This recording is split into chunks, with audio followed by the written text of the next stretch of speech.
समस्त को मिल पेंशन मोदी सरकार आणुंट नुआ स्कीम। तो फ्रेंड्स यही स्कीम आपण मैंने जदि लाभ उठेवा को चाहते ताले वीडियो को फास्ट टू लास्ट पर्यंत देखु आपण मैंने सबकि जानीपर। पेंशन को नहीं बड़ खबर, देशवासी को आउ एक बड़ भेटी देवाक जाउछंती केंद्र सरकार। पेंशन को नहीं केंद्र सरकार एक बड़ योजना करुछंती। आपण चाकरी करंतु बा नहीं एणिके आपण को प्रति मास मिल 3000 टंका पेंशन। विकसित देश परी भारत एबे एक नूतन पेंशन योजना प्रचलन कराजिबो। या अधीन रे समस्त को पेंशन लाभ मिलिबो। एही नूतन पेंशन योजना नाम यूनिवर्सल पेंशन योजना यूपीएस हेबो। सूत्र अनुसार श्रम मंत्रालय एही योजना रे काम आरंभ करि देइछि बोली जणा पड़िछि। एही योजनार उद्देश्य हेउछि देशर समस्त नागरिकों को वृद्धा अवस्था रे आर्थिक सुरक्षा प्रदान करिबा।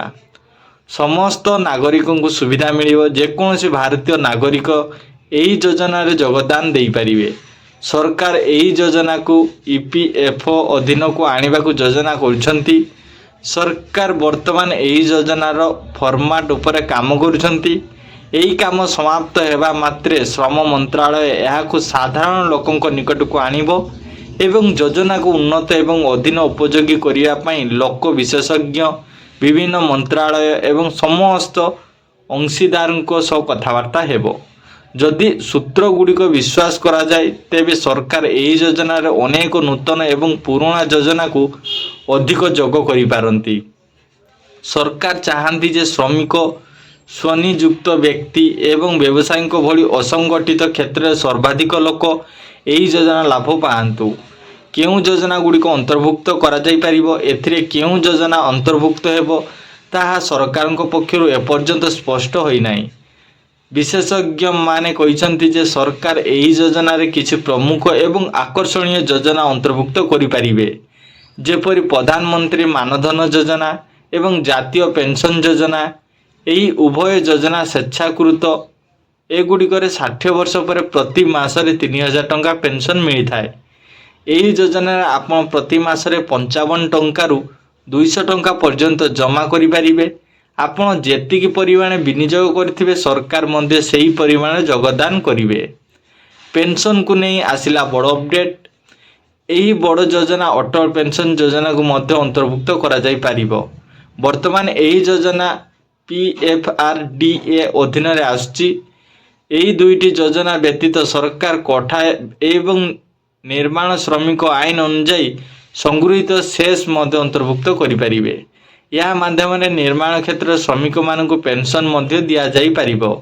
या व्यतीत केंद्र सरकार राज्य सरकार को सेमानकर पेंशन योजना गुड़िक एथिरे अंतर्भुक्त करने को मध्य उत्साहित करिपारिबे। या सहित पेंशन परिमाण मध्य वृद्धि पाइबो एवं लोक माने अधिक लाभ पाई परिबे।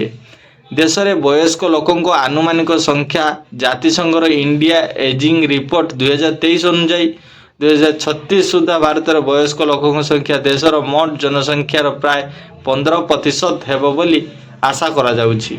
जेतेबेले 2050 सुधा एही संख्या 20% रे पहुंची पारे। एपरी परिस्थिति सरकारों पई अमेरिका, यूरोप, चीन, कनाडा, रूस भली देश मानक परी भारत एक पेंशन योजना कार्यकारी करने गुरुत्वपूर्ण, जो पेंशन एवं स्वास्थ्य भली सुविधा अंतर्भुक्त हेबा उचित। भारत में सामाजिक सुरक्षा मुख्यतः पांठी एवं पेंशन उपर निर्भरशील। एपरी परिस्थिति रे एही नूतन पेंशन योजना सामाजिक सुरक्षा क्षेत्र एक बड़ पदक्षेप प्रमाणित हो पारे। तो फ्रेंड्स एमती नुआ नुआ अपडेट वीडियो जानिबा पय हम चैनल को सब्सक्राइब करंतु, जहाँ फल आपण माने सर्वप्रथम वीडियोटी पाई परिबे। तो फ्रेंड्स एही वीडियोटा को व्हाट्सएप फेसबुक माध्यम शेयर करंतु।